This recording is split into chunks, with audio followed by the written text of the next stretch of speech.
What's up, everyone? It's Shaletta. I'm here getting a phone for one of my newly minted teenagers with Xfinity Mobile. They've got great options, affordable plans, and solid coverage that works for our whole family. With Xfinity Mobile, my daughter can stay connected with me wherever she goes. And did you know when you sign up, you can get an extra phone line free for a full year? Switch to Xfinity Mobile today for more savings, more smiles, and more ways to stay connected. In Minnesota, we pride ourselves on our nation-leading voter turnout and safe, secure elections. Elections allow us to make our voices heard and stand up for the communities and issues we care about. To exercise your right to vote, first make sure that you are registered to vote. After registering to vote, make a plan to vote on or before Election Day, Tuesday, November 5th, 2024. Learn about how to register to vote, cast your ballot, find your polling place, and more by visiting mnvotes.org. It's Not Your Fault is a podcast for parents, caregivers, and young people navigating the world and its challenges. Here's your host, Brandon Jones. Greetings, everyone, and welcome back to another installment of It Is Not Your Fault, a teen mental health podcast. I'm your host, Brandon Jones, and on today's episode, we are going to discuss the benefits of social engagements with young people, the mental and emotional health benefits of being connected and why that's important. Now, you may be thinking, well, young people are already social. They're already engaging. Most of it's online or through their video games. Some of it is at school. Some of it is through sports and other type of social clubs. This is true.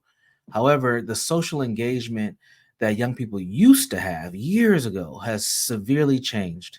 And the severe change has come at a cost of mental and emotional health.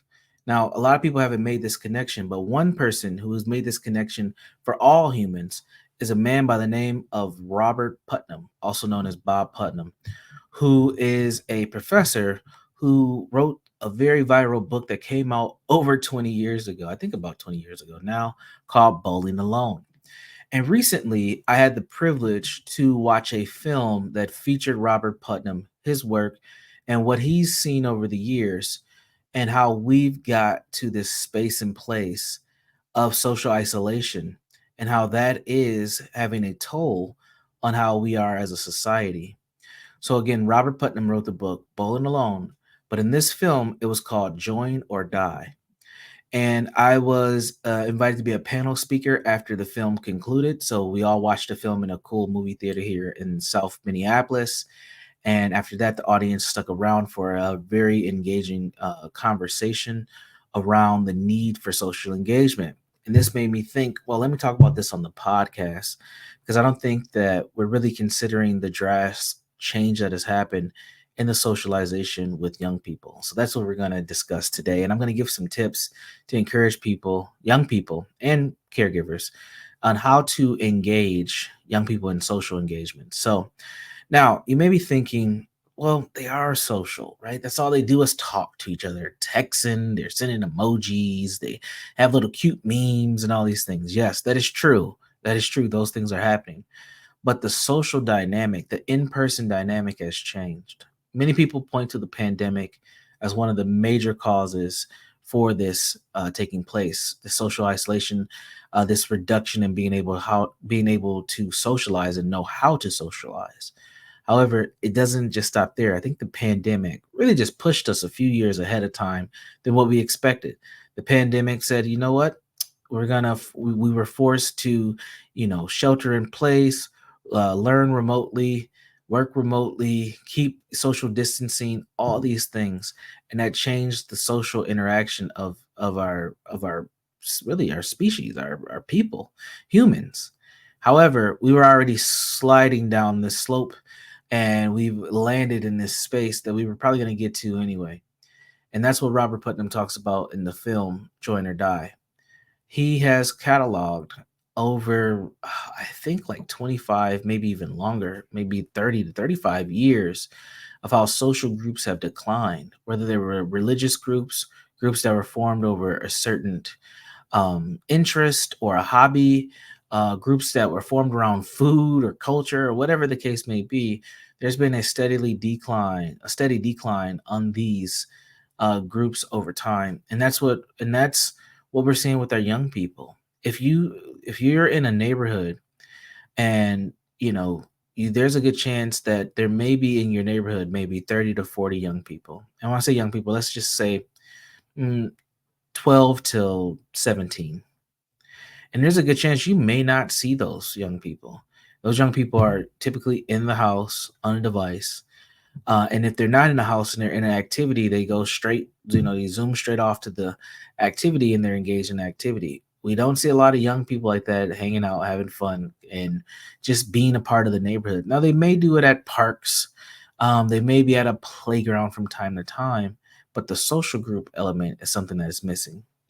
It makes me think of experience that I had. I think I've shared this on the podcast before. I'm gonna share it again because it happens every school year. When the school year starts, I learn about this new crop of youth who live in the neighborhood, and there's a good chance that they didn't just move in. These are young people that have been around, but I just don't see them. They're not out cutting the grass or playing soccer in the street or playing pickup basketball or jump rope or double dutch. They're not doing those things. They're just off in these other spaces and they're socializing differently. And that's one of the most important things for us to understand is it's not a bad thing per se that they're not socializing the same that we may have socialized when we were younger. It's just different. And we have to understand that difference and somewhat accept it. So, what do we do about this, right? Adolescents are in a space and place of rapid growth and change, not just physically, but also mentally, as people navigate the challenges of identity formation, social dynamics, and academic pressures. Their need to connect and belong becomes even more critical. But it's hard to do those things when they're not doing it together or it's all online. How do we encourage these young people to get to a space where they can do it together? There's another person that I want to bring into the conversation by the name of Jonathan Haidt. And Jonathan Haidt, not H-A-T, that's not that type of hate, but his last name is pronounced as Haidt. He wrote a book called The Anxious Generation. And in this book, he talks about how these next two generations of people, Gen Zs and the Alphas, have a lot of anxiety. And as I've read parts of that book, I haven't finished it yet, I'm getting close, and I've watched this film, it made me think, could the socialization piece be a part of why this anxiety is showing up? Is this a piece to the puzzle? And if it is a piece to the puzzle, what can we do as parents, as caregivers, as youth workers, folks who work with young people? What can we do to help nurture this socialization so that these young people can get that level of social enrichment that they deserve and probably need for their own development? So, when I put my head together, I came up with a few different things that we could do to build this. My first thing that I think is we have to start enhancing a sense of belonging for young people. Now, young people traditionally have belonged to groups, whether it's the emo kids, the athletes, the nerds, the cheerleaders, the band, the chess club, all these groups that are out there. Those things still are out there. Membership may be down for some of those, but how do we start advancing the interests of young people? How do we invest in the anime club? How do we get the young people who want to dance and sing engaged? How do we engage the kids who want to be a part of the math teams? How do we start to champion these social engagements to give them a sense of belonging? So, sense of belonging is a fundamental need that is essential for true development of young people. We don't want young people isolated because when isolation happens and they don't have that sense of belonging, now we're starting to see various different levels of anxiety and various different symptoms of depression that can show up for an individual. So, feeling a part of something bigger than oneself can reduce the feeling of isolation and loneliness, which are common during the teenage years. So, we want them to feel like they're part of something greater than just themselves as individuals. So, the first thing we want to do is enhance a sense of belonging. The next thing we want to do is build those essential social skills. And as we know, the pandemic has come in and it has altered social skills. It hasn't, um, you know, it hasn't destroyed it, but it has definitely changed it for sure. But how do we get to a space and a place where those social skills can be utilized online and offline so that young people can socialize the way that we want them to and that we need them to? So helping to put young people in groups will bring that social engagement up.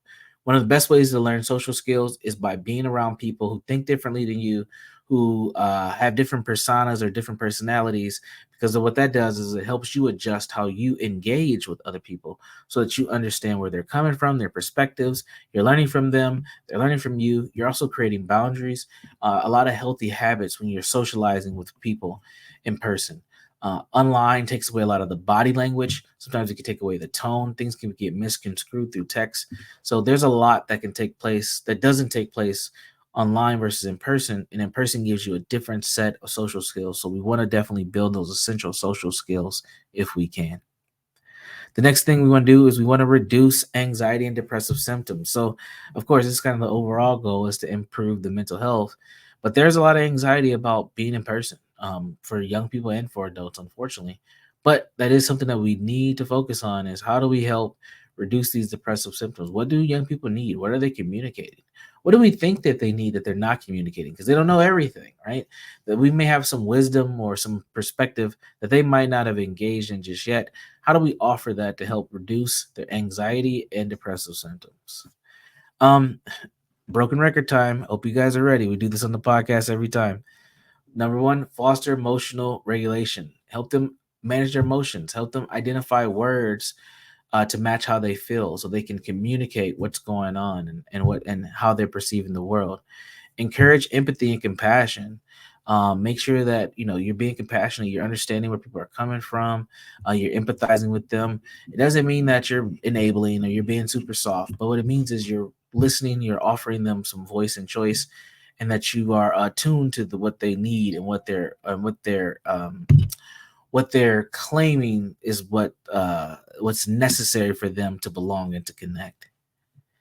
And then number 6 is to make sure that they have a safe space for regulation and self-expression. So giving them just a space where they can talk to you, providing that space, inviting people over to your house, to your backyard, inviting people to the park, getting people to actually, helping to orchestrate the actual social engagement, maybe one of the things that you can help to help young people improve their socialization.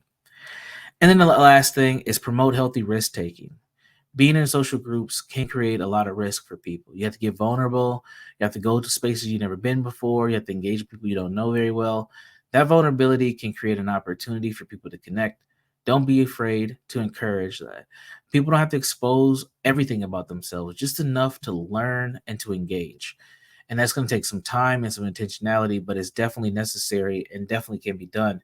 So as an adult, you can help model that behavior. You can help encourage that behavior by giving tips and ideas or even role playing with the young person in your life. So with that, we're coming to a close on the podcast. Want to just let you all know this. There's something happening in our society. You feel it, I feel it, we see it. It's a change. It is a shift. And if we're looking at the mental and emotional well-being of our kids, we have to not just see the shift, we have to engage in it. Doesn't mean that it's bad. Doesn't mean that the kids are doomed. Doesn't mean that what they're doing is wrong. It's just different. And since it's different, we want to make sure that they have the things that they need to adjust to the difference, but also maintain ability to communicate and connect with one another. Social engagement is important. Being a part of a collective is important. Belonging is an essential need of human beings. We don't want our kids losing themselves in isolation. So pay attention to the young people in your life. Make sure you're checking out, what they're doing, how they're doing things, who they're engaging with. All those things are important. And having a healthy balance of online and offline life is key. So if you like this podcast and you want to hear about some other things we're doing or just stay connected, there's 3 ways you can do that. The first way is on our Facebook page where I'll give these tips. We share episodes of this podcast and other things. Just go to Facebook, type in It's Not Your Fault Podcast in the search bar. You'll find us there. So It's Not Your Fault Podcast in the Facebook search bar. You'll find us there. The second place that you can find us is on my personal site. You can get directly to me, and that's jegna.org. That's JEGNA.org, jegna.org, where you can ask me questions or learn a little bit more about myself. And then if you like me and you're like, I need some more podcasts like this, there's a place where you can go. It is ShalettaMakesMeLaugh.com. That's ShalettaMakesMeLaugh.com, where you'll find myself and a whole list of amazing podcasters giving you exactly what you need to be productive in your life. So with that, we're going to wrap up the podcast today. I want to thank you all for joining us today. 3 things to also keep in mind: be safe, be constructive, be well. We'll see you next time. Take care. To check out previous episodes of It's Not Your Fault, or to learn more about Brandon Jones, log on to ShalettaMakesMeLaugh.com. You know Shaletta makes you laugh, but did you know Shaletta Brundage can also make you think and boost your business? Media personality, activist, and comedian Shaletta Brundage founded Shaletta Makes Me Laugh to celebrate and share the best of Black culture.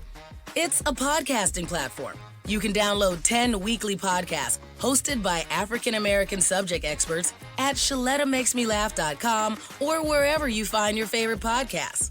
ShalettaMakesMeLaugh.com is also a production house, creating broadcast-quality commercial content. And Shaletta and her team of storytellers create powerful promotional campaigns to get businesses the brand awareness they're looking for. Some of Minnesota's top businesses trust Shaletta, and you can too. Get out the word about your events and products and get in front of communities of color with ShalettaMakesMeLaugh.com. She's got the power to help your business. Mark your calendar for October 17th. That's Open House Day at Summit Academy OIC. And that's where your next career begins. In just 20 weeks, Summit Academy can prepare you to be a medical administrative assistant, IT specialist, carpenter, electrician, or financial services professional. These are good paying jobs in high demand in the Twin Cities. Summit Academy will not only prepare you for a job with advancement opportunities, they'll help you connect with employers and hiring managers.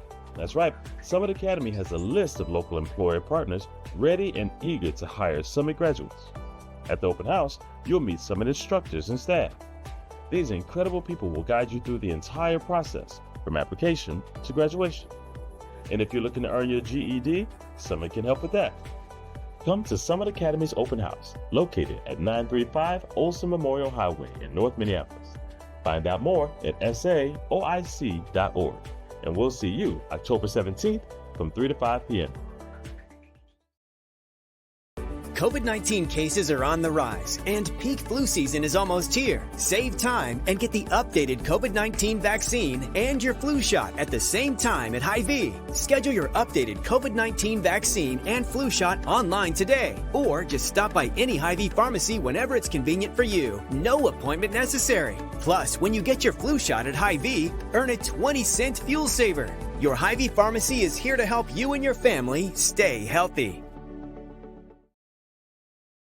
The November election is coming, and adults with autism, you are eligible to participate. As long as you're 18 by November 5th, a U.S. citizen, and have no restrictions to court order, you can exercise your precious right to vote. There are many ways Minnesota makes this process comfortable for you. Right now, you can vote in person at an early voting center. Early voting centers are less busy in this time leading up to Election Day, which means fewer lines and activities. That may make you feel more comfortable. Or you can request an absentee ballot and vote by mail. That's right. You can cast your ballot without leaving your home. You can also vote without leaving your car.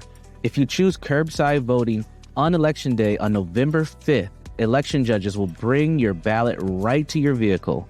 Once you mark it, they'll put it in the ballot box for you. Make your plan to make your voice heard this election season. Your vote counts. You can learn more at mnvotes.gov. That's mnvotes.gov.